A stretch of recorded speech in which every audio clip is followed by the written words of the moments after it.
estamos em mais um Acontece em Japeri, um podcast da Prefeitura, realizado pela Secretaria de Comunicação. Hoje a gente está com um tema um pouquinho polêmico, sério e muito necessário também no nosso município. Vamos falar sobre as políticas públicas e ações que as nossas amigas aqui, a Rosana e a Ellen, fazem para o combate da violência doméstica na cidade. Estou aqui com o Cadu, meu colega aqui já no podcast, a Rosana e a Ellen.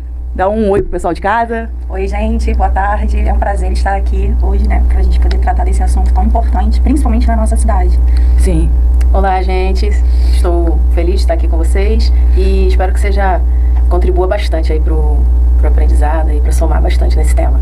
Fala, pessoal, muito bom estar aqui novamente. A gente sempre tem o costume de receber, na maioria das vezes, né, agentes culturais e pessoas que são referências dentro da nossa cidade, mas de certa forma elas também são referências de uma luta muito importante, então a gente está muito feliz por contar com vocês aqui hoje. Obrigada. E hoje é um assunto muito necessário, né, no nosso município, né? E eu queria começar sabendo da história de vocês. Como vocês chegaram nesse projeto, em ajudar outras mulheres, tanto com o projeto social quanto com o canal no YouTube. Como começou essa relação com vocês com o tema? Então, a Ellen, a gente se conhece há pouco tempo, né? Eu costumo falar que Deus sempre coloca as pessoas certas no momento certo na nossa vida. E ela é minha dentista aqui no município, né? Eu estava gestante e quando eu a conheci, a gente começou a conversar e sempre surge, né, o assunto. E aí ela contou pra mim do trabalho dela e eu falei pra ela do projeto, né? Eu falei, olha, eu tenho um trabalho aqui, tem um projeto social, né? Eu ajudo vítimas de violência doméstica. Eu fui vítima de violência doméstica e a gente acabou tendo essa interação. Cadu, a Ellen também tem um canal no YouTube sobre o assunto. São milhares de pessoas alcançadas, né? Com a minha história, que não muito diferente de todas as histórias de violência doméstica, porque o abusador, ele tem um perfil, né? É interessante que quando você vai preencher o questionário na delegacia, né? Tem lá dezenas e dezenas de perguntas. Eu fiquei chocada, porque era tudo sim, sim, sim, sim. O perfil deles é igual. Sim, muda poucas coisas, são poucas variações. E eu, né, comecei a namorar com ele, meu primeiro namorado, fazendo tudo certinho ali. Depois eu entendi que no namoro ele já dava sinais, mas eu não percebia na época, porque eu era inocente, imatura, não tinha experiência com outros namorados. E me casei, 3 anos de namoro, e foram 9 anos de casamento sofrendo violência física mesmo. A primeira violência física eu tinha 2 meses apenas de casado. Meu Deus. Então foram os 9 anos sofrendo violência física. E as mesmas alegações, né, de que eu não era sábia, eu era tola, que ele me batia porque eu não calava a boca. Enfim. Ponderava demais, falava demais. Porque são 20 tipos de violência, né? Mas as mais conhecidas são a física, verbal, psicológica, sexual e patrimonial. E ele fazia todas, né? Quebrava as coisas de casa, quebrou vários celulares, quebrava quadro, porta-retrato. Era uma loucura. E eu achava que realmente eu estava errada, que eu tinha que lutar pelo meu casamento, que eu tinha que ser sábia, que eu tinha que continuar orando ali, buscando pelo meu marido. Não aceitava a hipótese de separar, porque casamento é um só. Também até que a morte nos separe. Até que a morte separe. Ser submissa. Só que era tudo uma religiosidade, né? Como também a Rosana falou. E depois de tudo, né, o que eu vejo que todas as mulheres me procuram para falar é exatamente isso, que foram pedir ajuda para alguma irmã da igreja, ou pastor, ou líder, e todos falam, não, vamos orar porque isso é espiritual. E não tem nada espiritual, isso é falta de caráter, né, algum distúrbio ali psiquiátrico que ele precisa tratar, algum transtorno de personalidade, mas eles não aceitam, né, eles não aceitam se tratar. E é crime, né? É crime, então não tem que espiritualizar isso. Você passou por isso também dentro da igreja? Dentro da igreja, ele era presbítero da igreja. Nossa. E filho de pastor também. E a pior agressão que ele fez foi fraturar uma costela minha. E quando aconteceu, é uma dor terrível, né? Pra quem já fraturou sabe, eu achei que eu ia morrer naquele momento ali. E eu quis, porque diferente dela que tentou suicídio, eu nunca tentei suicídio, eu nunca pensei em me matar, mas eu todo santo dia eu pedia pra Deus pra morrer. Eu pedia pra Deus pra tirar minha vida. Porque não tinha prazer em viver, não queria continuar vivendo, eu queria morrer. Nesse período, minha mãe faleceu de câncer, minha família nunca soube antes, né? E eu falei, Senhor, por que não fui eu que tive o câncer? Por que não fui eu que morri? Eu queria morrer todos os dias. E hoje não, hoje eu amo a vida, hoje eu amo viver. Graças a Deus, Deus restaurou minha vida. Eu tenho um marido que é totalmente diferente, é um marido maravilhoso pra mim. E aí, depois dessa agressão da costela, ele ficou um tempo sem me agredir fisicamente, assim, as agressões mais pesadas. E eu falei, bom, ele tá mudando. Até que vem uma outra agressão e aí meu mundo desabou. Falei, ele não vai mudar nunca. E foi quando eu comecei a pensar em me separar. Aí veio mais uma outra agressão, eu saí de casa pela primeira vez, mas depois acabei retornando. Saí e fui pra um hotel, não contei pra ninguém ainda. E da segunda vez que veio uma outra agressão, eu fui sair de vez pra não voltar mais. Aí eu fui pra casa do meu pai me acolheu, me deu todo o apoio. Ele falava que minha família não me apoiaria, ia apoiar ele, porque me conhecia, sabia quem eu era. Sua família sabe quem você é, não vão te apoiar.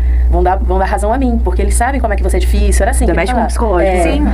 E aí, eu fiquei muito mal também, porque a minha dependência sempre foi emocional também. Eu nunca tive dependência financeira, pelo contrário. Ele ficou muitos anos desempregado, eu sustentava.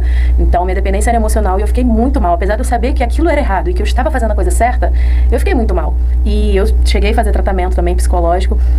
No meu caso, o que adiantou foi realmente um dia, assim, que eu tive um encontro mesmo assim com Deus, que ele me curou, me tratou naquele dia, e eu fui curada de todas aquelas feridas, aqueles traumas, aqueles medos, tudo que eu tinha da baixa autoestima, porque ele acabou nesses anos com a minha baixa autoestima, né? 12 anos de relacionamento, e aí depois da minha cura, eu gosto de sempre falar isso, que eu não tinha Instagram, porque ele não deixava, e também eu me achava feia, eu não tirava foto, eu não gostava de tirar foto, eu me achava feia, todas as fotos eu me achava feia, e aí eu fiz Instagram e tirei uma selfie, passei a tirar fotos que eu não gostava, agora eu me acho maravilhosa, e aí eu postei uma selfie e botei assim, começando a melhor semana da minha vida, já curada. E naquela semana eu conheci meu atual esposo. Olha que legal. Então, realmente, sim, graças a Deus mudou minha vida.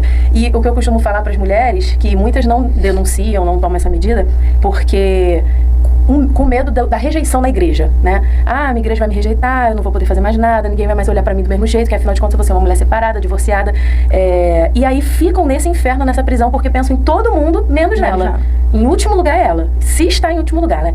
E era o que acontecia comigo. E o que eu posso dizer para essas mulheres é que procure uma igreja que vai te acolher, porque enquanto eles falam que você se separar é pecado, você continuar nesse relacionamento que é pecado, porque você está sendo conivente com crime e com pecado, que é a violência doméstica. Então, assim, procure uma igreja, um líder que já entendeu isso, porque está começando a crescer o número de igrejas que estão começando a aceitar, acolher, entender que a violência doméstica é para ser denunciada sim, então não precisa ficar sem igreja, não precisa. Você pode procurar um lugar assim como eu encontrei. 2 pontos que me chamaram bastante atenção no que vocês falaram. Primeiro, como que aconteceu esse ponto de virada, esse ponto de partida em não ser mais para vocês, não ser apenas suficiente, não sofro mais o abuso.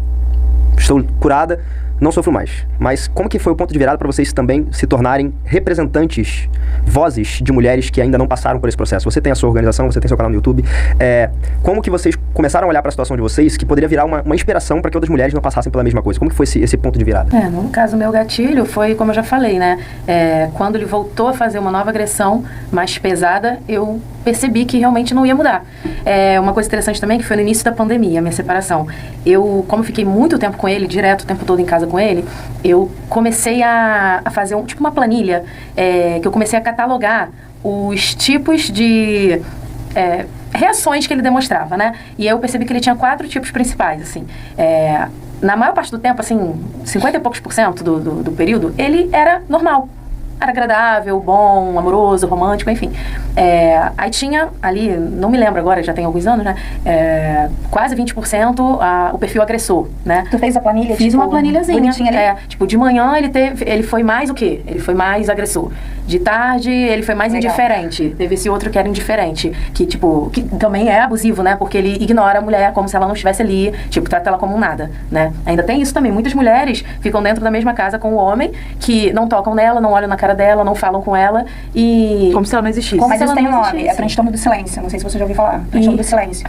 Que o cara, ele abusa, ele agride sem palavras, com silêncio. Exatamente, ele tinha às vezes esse perfil. E também o perfil grudento, assim, como é que eu vou explicar?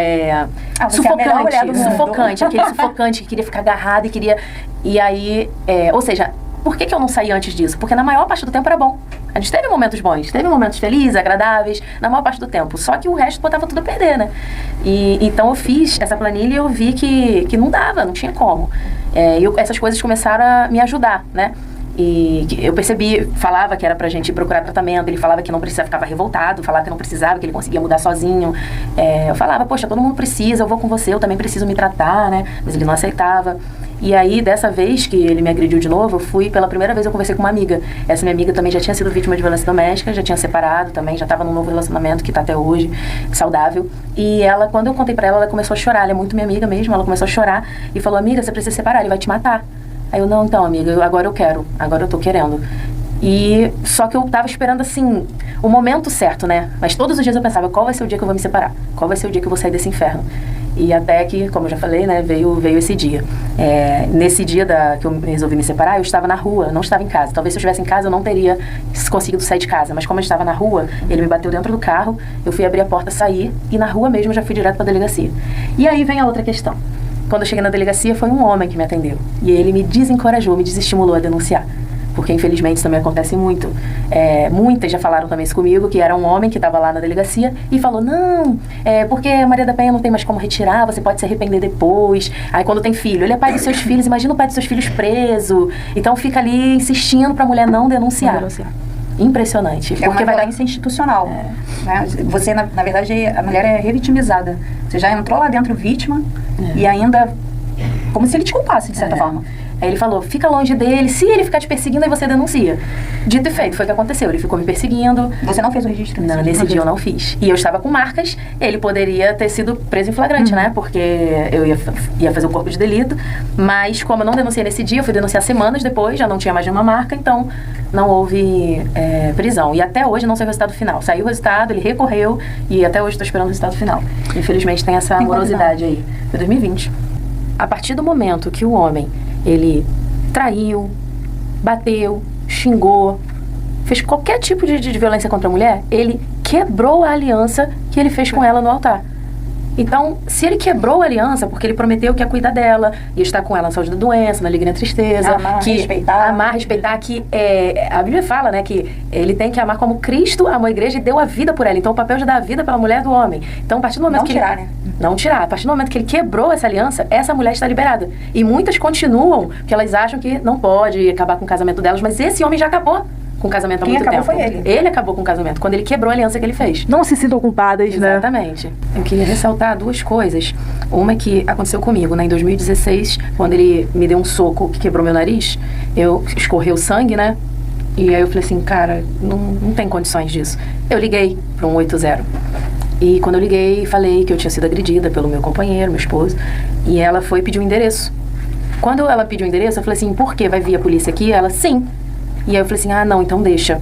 Porque eu não queria o escândalo, né, de chegar a polícia lá no condomínio e todo mundo ver ele sendo levado. Então, e eu me lembro até que foi uma mulher que me atendeu, ela falou assim, tipo assim, é isso mesmo? Você quer continuar aí apanhando então com esse cara? Então, tá bom, a escolha é sua. Então, uma coisa importante é também ligar para um 180, não tem condições de sair para ir para uma delegacia. Liga escondido.